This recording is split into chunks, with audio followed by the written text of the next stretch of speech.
Le football africain se démène pour exister. La Confédération africaine de football et les fédérations de chaque pays réfléchissent en permanence pour positionner le sport roi en bonne place à l'échelle mondiale. Même si beaucoup reste à faire, il faut reconnaître que les efforts des instances continentales et nationales sont considérables. Ce travail abattu a contraint le reste du monde à ne plus regarder le football africain comme par le passé. En clair, les acteurs font tout pour que les choses aillent dans le bon sens. Mais est-ce le cas des médias ? Malgré les efforts et toutes les actions mises en œuvre par les instances gouvernantes à travers tout le continent, force est de reconnaître que le football en Afrique est moins médiatisé qu'en Europe ou en Amérique du Sud, pour ne citer que ces deux exemples. Si les médias africains sont prompts à relayer les informations relatives aux stars internationales, la Ligue des champions de l'UEFA ou les championnats européens, ils sont très discrets quand il s'agit des compétitions nationales et des footballeurs locaux. Il est plus facile. Dans le même temps, quand il s'agit d'accréditation pour la Coupe d'Afrique des Nations, la CAF se trouve submergée de demandes. Les médias africains participent-ils concrètement au développement du football sur le continent ? On ouvre le débat. Eh oui, tout à fait. Alors, justement, les médias africains contribuent-ils efficacement au développement du football sur notre continent? Dites-moi ce que vous en pensez, donc ici en plateau, en répondant oui ou non, en utilisant les petites ardoises, ou également à la maison. Ça se passe sur la page Facebook de la 3. Pendant que vous écrivez, eh bien, sachez qu'en Italie, les choses bougent. Spal, Milan AC, eh bien, le Milan vient de réduire le score. Donc, 2-1 pour Spal et Milan, pour Milan, eh bien, c'est Rafael Leao, le Portugais, qui vient de marquer. Voilà. Allez, on lève les ardoises. Tout le monde dit oui et Roger Stéphane dit non. Donc, les médias africains contribuent-ils efficacement au développement du football sur le continent? Eh bien, Eliane, vous êtes bien placée pour répondre. Écoutez, je pense que oui. Même si c'est vrai qu'il faut reconnaître que les médias travaillent parfois avec certaines difficultés. On ne peut pas vouloir avoir un football africain performant, professionnel, reconnu, si derrière on ne soutient pas, je dirais, cet ensemble médiatique. Les médias, pour moi, font beaucoup de travail. Il y a de nombreux journalistes, que ce soit en Côte d'Ivoire ou ailleurs, qui ont permis de mettre en lumière certains génies ou des joueurs qui avaient du talent, mais qu'on ne connaissait vraiment pas. Après, les fédérations, évidemment, se sont rapprochées de ces joueurs qui sont venus en sélection. On a eu le cas en Côte d'Ivoire, ou tout simplement des journalistes qui ont donné des petits noms à des joueurs qui sont rentrés dans l'histoire. Mais il faut prendre les médias et le football, donc le développement doit aller de pair. Il est inadmissible encore aujourd'hui que lorsqu'il y a des compétitions ou des CAN, que des journalistes soient en train, 2 jours, 3 jours avant la compétition, en train de chercher à savoir comment ils vont partir donc en reportage, chercher un billet d'avion, etc. Ce n'est pas normal. Je pense que c'est une organisation qui doit aller ensemble.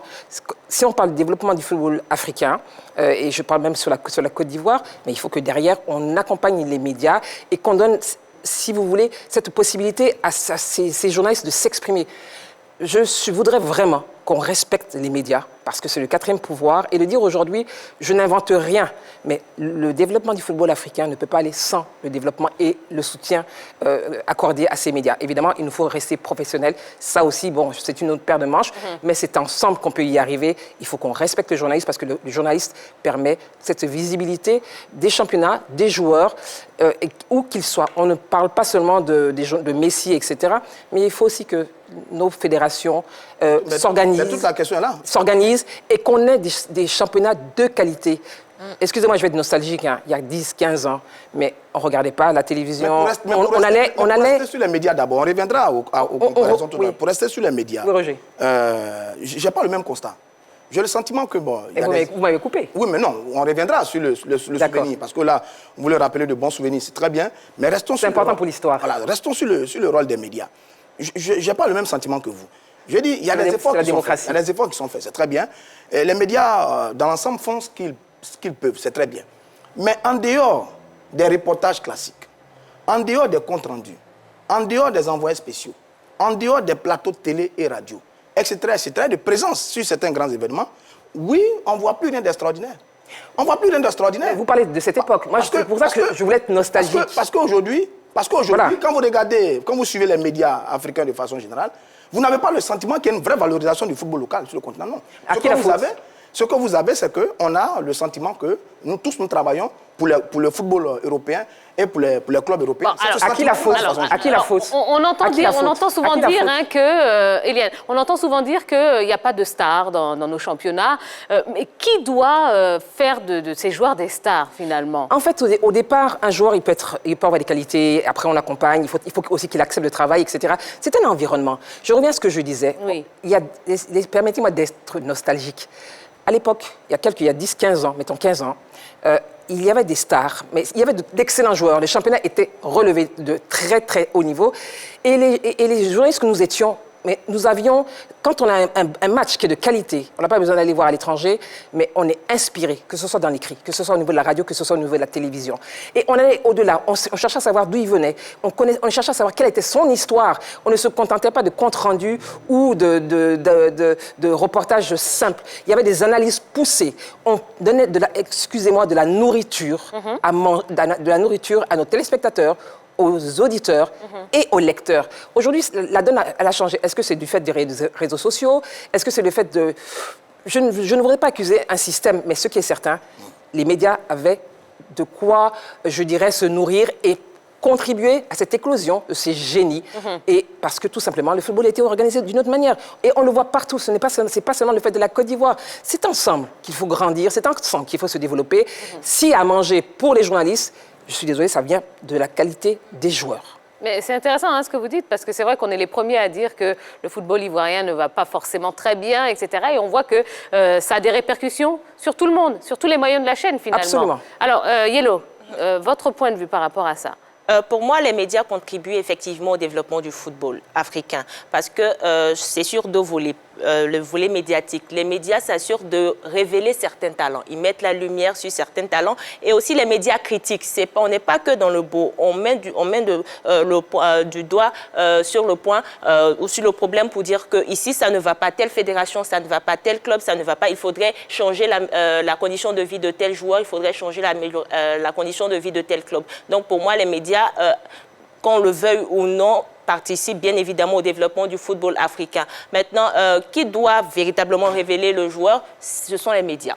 Maintenant, c'est au club d'assurer, la survie du joueur. C'est au club d'assurer, l'image du joueur. Parce que le média peut bien évidemment révéler le joueur, mais il faudrait avoir une communication autour du joueur. Combien sont ces clubs-là qui ont des pages Facebook, des pages Internet pour pouvoir faire la publicité ou la communication de leurs joueurs phares? Il faudrait se poser la question. On a bien compris. Alors, on va essayer d'avancer un petit peu. Roger Stéphane, je sais que vous avez beaucoup de choses à dire, mais par exemple, de façon un petit peu plus palpable.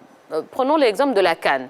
Lors de la CAN, par exemple, la CAF, il y a beaucoup d'accréditations qui sont demandées. D'accord? Est-ce que vous avez le sentiment que les compétitions locales, notamment les championnats, intéressent autant les médias locaux? C'est ce que je suis en train de dire. Je dis non. Absolument non, on n'a vraiment pas ce sentiment. On a un strict minimum, quoi. C'est-à-dire qu'on fait juste le classique. Et c'est dans ça que tout le monde est. On va à la compétition, on fait le compte-rendu, mais après, plus rien. Regardez, combien de dossiers sur les clubs, sur les terrains d'entraînement. Si je nous mène tout ceci à l'épreuve, combien parmi nous ici peuvent me dire où s'entraînent les 14 équipes de Ligue 1? On n'en aura pas beaucoup. Combien ici peuvent nous donner 7 joueurs de chaque club de Ligue 1? On n'en connaît pas beaucoup sur ce plateau. Par contre, on connaît tous les joueurs du Real de Madrid, on connaît tous les joueurs du Barça, on connaît le Nou Camp et tous les stades, etc. Alors déjà, vous savez ce qu'on sait.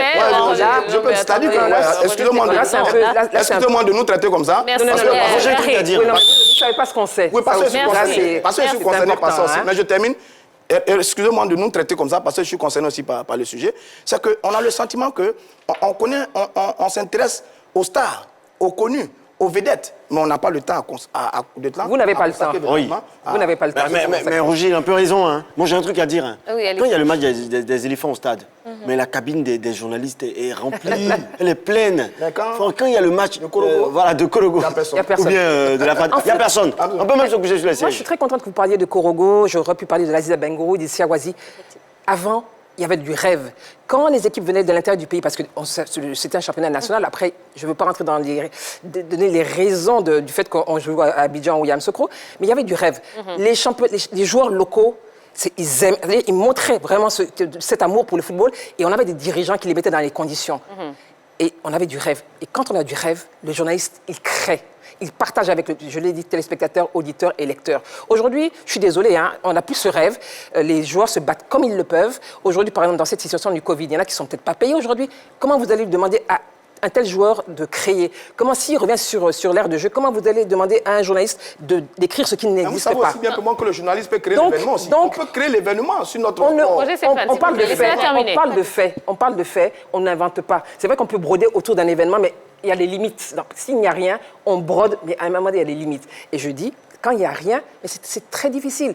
Donc ça part encore une fois, à mon avis, d'une organisation, d'un club, d'une fédération, d'un ensemble. C'est ensemble qu'on peut avancer. Et les journalistes sont, je pense, doivent être pris en compte pour qu'on puisse rendre ce qu'on voit. C'est la médiatisation de la qualité. Allez, la qualité, il faut la créer. On va prendre une nouvelle réaction sur la page Facebook. La réaction de Timoko Ahmed Gba qui nous dit « Je pense que oui et non ». Par exemple, en Côte d'Ivoire, cela était très intensifié dans les années 1990 parce qu'il y avait des grands dirigeants et des grands joueurs bien payés.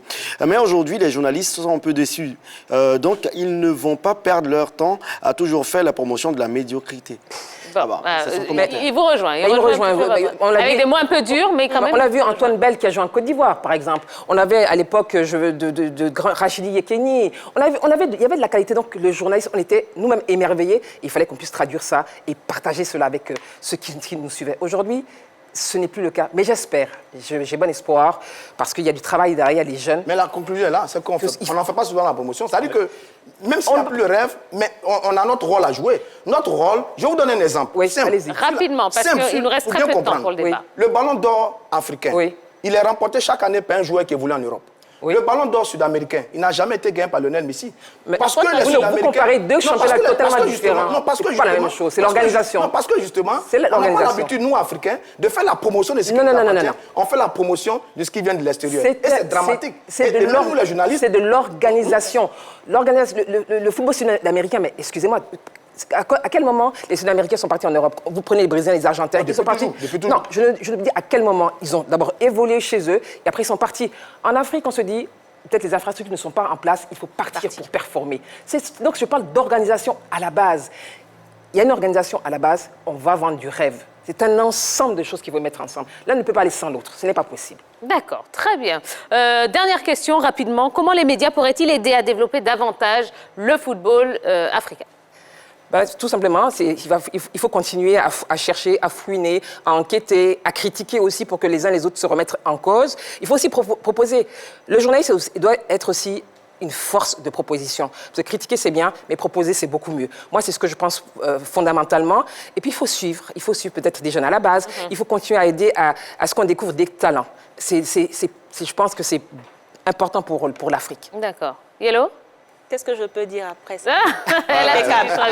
Quelqu'un a une solution à proposer rapidement? Oui, renforcer nos rédactions, avoir des organes de presse plus puissants, exactement comme ça se fait en Europe, avoir de grands moyens pour donner la possibilité à nos garçons, à nos journalistes de pouvoir être sur tous les événements et puis faire preuve de curiosité, de créativité pour pouvoir descendre là où on ne descend pas, à l'entraînement, au sein des clubs, dans les quartiers, pour aller chercher les pépites et puis les vendre. D'accord. Mais c'est très bien. Allez, rapidement. Une globalisation des médias. Hein.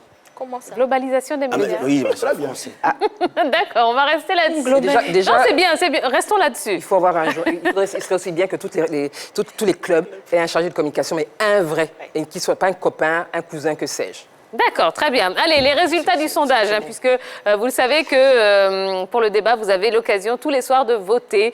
Donc, la question, les médias africains contribuent-ils efficacement au développement du football sur le continent? Vous avez répondu non à 83% et un petit oui, 17%. Le Milan vient d'égaliser face à Spal 2-2, donc il se passe beaucoup de choses en Italie, ça bouge. Et c'est pas fini, et on est là pour vous tenir informés, messieurs, dames. Allez, on va se détendre. C'était un débat très musclé ce soir. Et nous, ça nous Est-ce ma présence? Comment? Oui, pourquoi pas. Est-ce ma présence? Avec votre sourire, comme dit Dorgelès. C'est ça. Attention, vous risquez de ne plus repartir de cette grande team. Attention. J'adore, c'est la passion. On va se détendre un petit peu. On va passer à la déconnade.